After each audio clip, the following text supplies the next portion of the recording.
Hey guys, Joe Pye here at Advanced Innovations. Welcome back to the shop. In keeping with my philosophy of let's try to do all the cast pieces first, I'm going to attack the cone pulleys today. Now, I've made cone pulleys before in the off chance that you haven't seen it done on some of the lathe or drill press or one of the other models. We're going to take a couple of these guys here because they do supply two.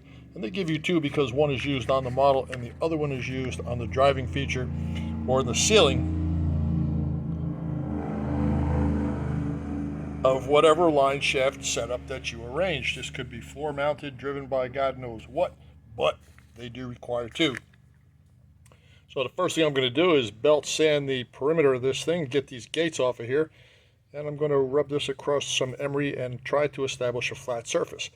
From then on, it's going to be a pressure turn operation, and it's going to be flip, flop, flip, flop. So let's get to it.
Just now when I faced this off, this is strictly a pressure plate for a pressure turning operation. I zeroed my tool, so if I need to turn shoulders or lengths on the part that I'm going to put on here, I already have a zero reference set. As I move the tool back with the carriage, I'll know what the incremental steps are on the pulley I'm planning to make.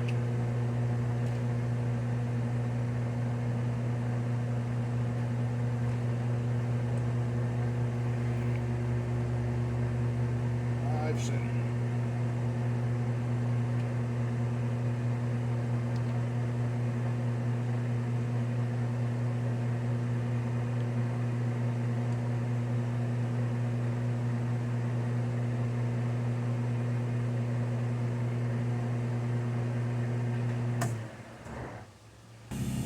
I think the advantage is clear at this time.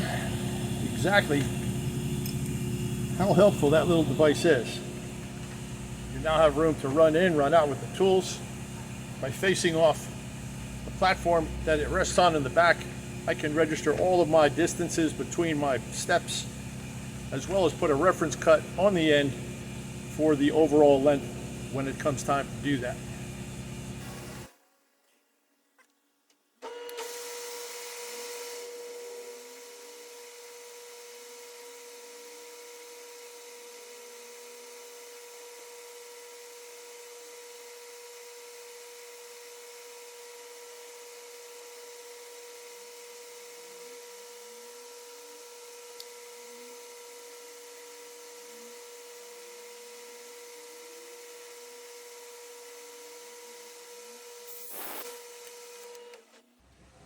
Knowing where the face of the arbor is, I can establish this back thickness right here. It's about 10 thousandths over from where it has to be because I want to face it off when I flip it around.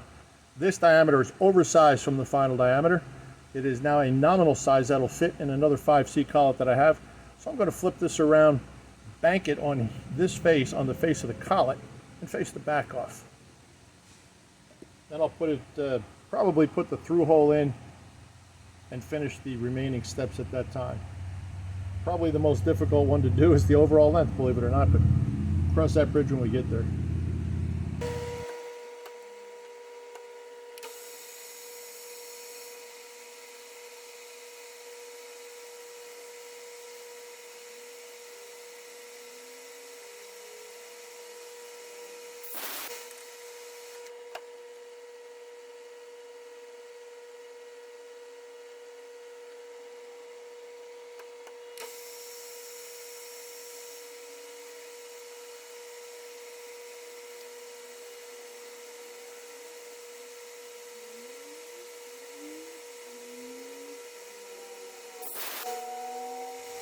After bringing the face to size, let's drill and ream it.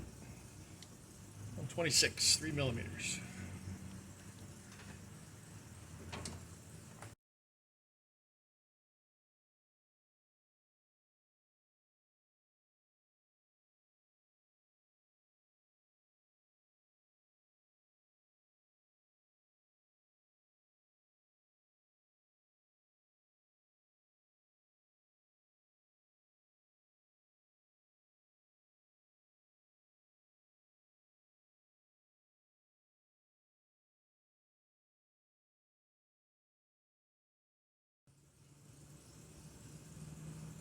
Now that I have a hole in the back of the part and a face that I can trust, I am going to turn the diameters before I crown them to the actual size, maybe a thousandth or two higher. And I'm going to do that on a modified arbor, very much like the one you just saw me use. Only this one has a pip in the center that'll take this bore. I'm also using a driving center for the opposite side, very much like the last one I just made, but it also has a diameter on the end that will engage the face. Now, unfortunately, this is one of those pieces that's going to be, it's going to need a little TLC. I do have to flip it around and put it in another collet to face it to length. I do not want to do that if this is crowned. I don't want to damage the crown, and with a crowned surface, you have the possibility of it doing this in that collet. So I will turn all these diameters straight. I will turn them to the required length and put a reference cut on the front so that when I turn it around and put it back in a larger collet, I can face it off and just blend the front and nobody will know. Okay, let's do it.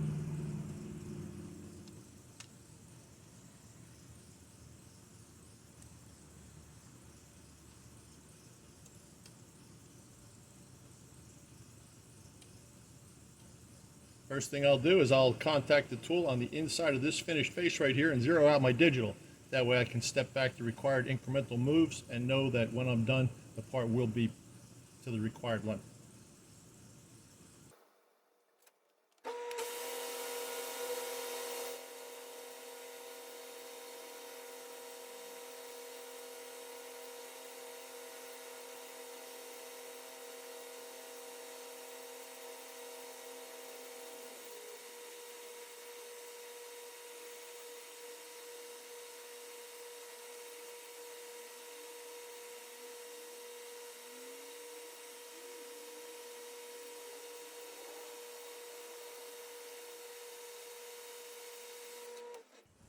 This cast material is very gummy and will cold fuse to the top of a high-speed tool pretty quick.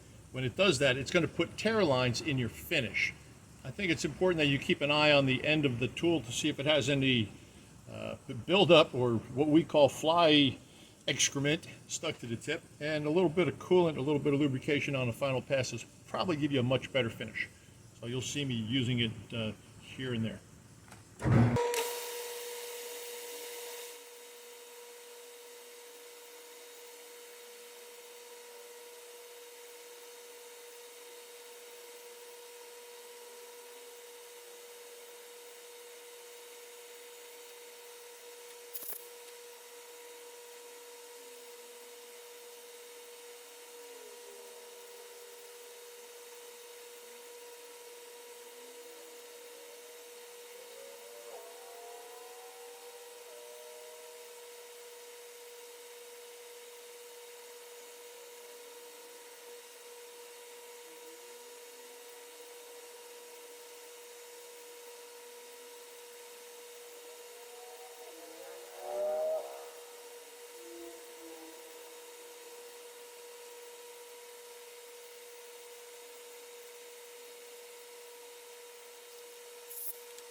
I'm going to put another collet in here, grab it on the big diameter, and finish facing off this end before I put the scallops or the rounds on these features.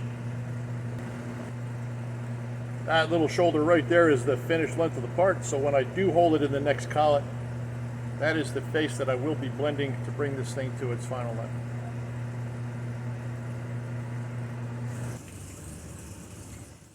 If I had a bunch of these to do, I would probably use a soft collet and bore a step in it so I could control the depth and the parallelism of the following features. But I have a rather large stop in the back of my 5C collet that is going to prove to be just fine.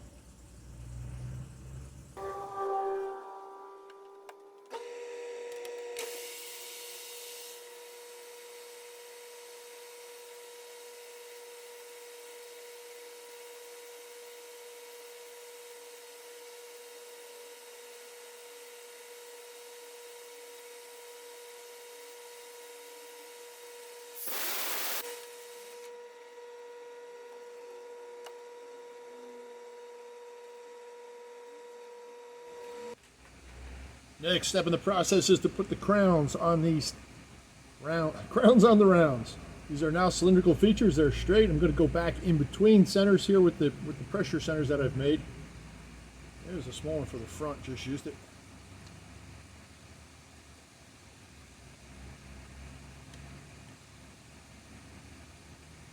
And because this is a rechucking operation, I am going to indicate this. Make sure it's running true. These are very superficial rounds on here. This is a 1-inch radius, 2-inch diameter that I'm going to form on each one of these. And it's got to be done with a tool that's exactly the same width as the lands. If it's a couple of thousandths under, that's okay. Just deburr it after the fact and you will take away any protrusion that is formed.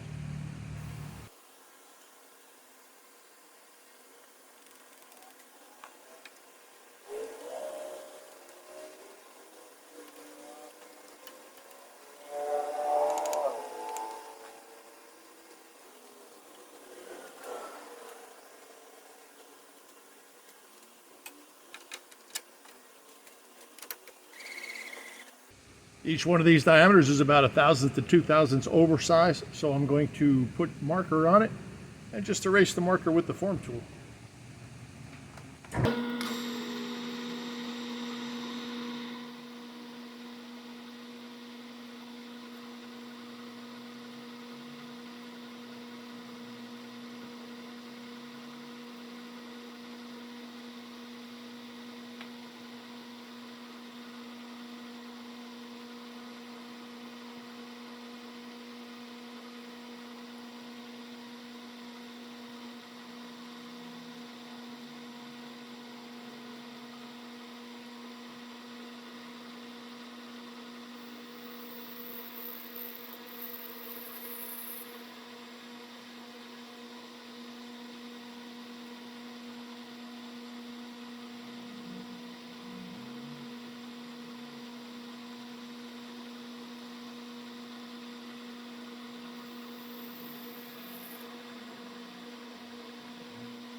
You can see some of the small crowns that are formed on the edge because the tool is actually 248.5.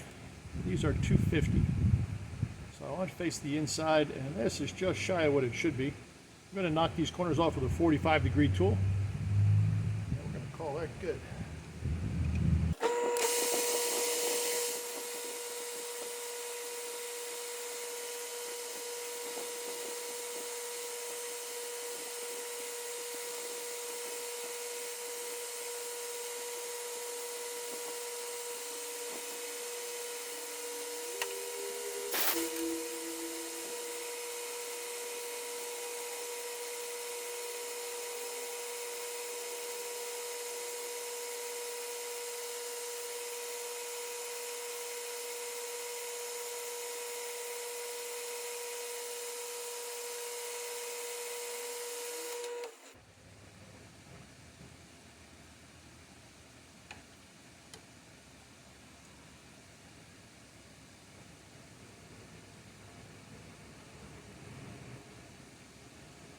One set screw hole through this step right here. This part is done.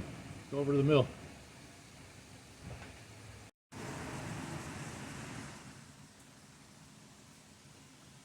Next feature in line is a 172 locking screw to go through the second pulley up. Reference-wise, centered, visually centered side to side. All this does is this set screw will hold this pulley to the shaft that it locates on. This is not precision. I'm going to locate it with two gauge pins.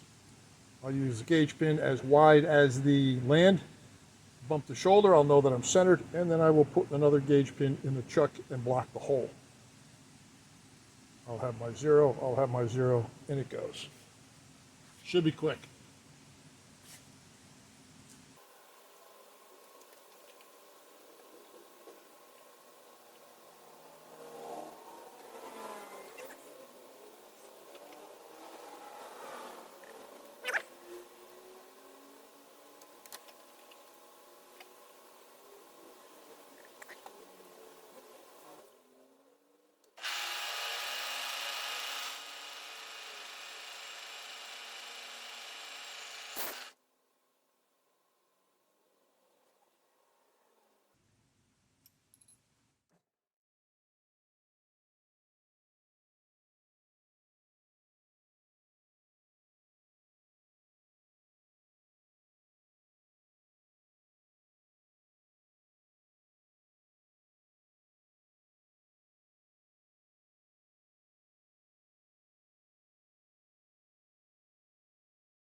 I'm going to take this part out right now with the tap buried in the part and finish it by hand, blow it out, and we'll take a look.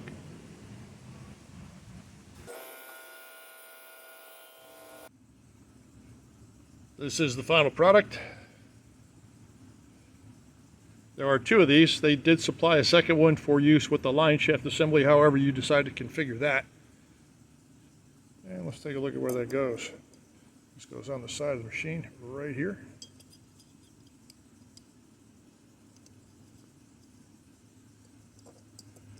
There's 35 thousandths worth of slop by design in this pulley, but I don't like by design, so that gap is going to be consumed with two nylon spacers that will keep this thing from bumping back and forth, making noise, or going metal to metal at assembly.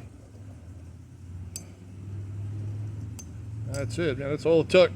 Thank you very much for dropping by wherever you are in the world. I hope you are well and safe. This was just two more pieces actually, checked off the list. Stoll Pie Advanced Innovations in Austin, Texas. I'm out.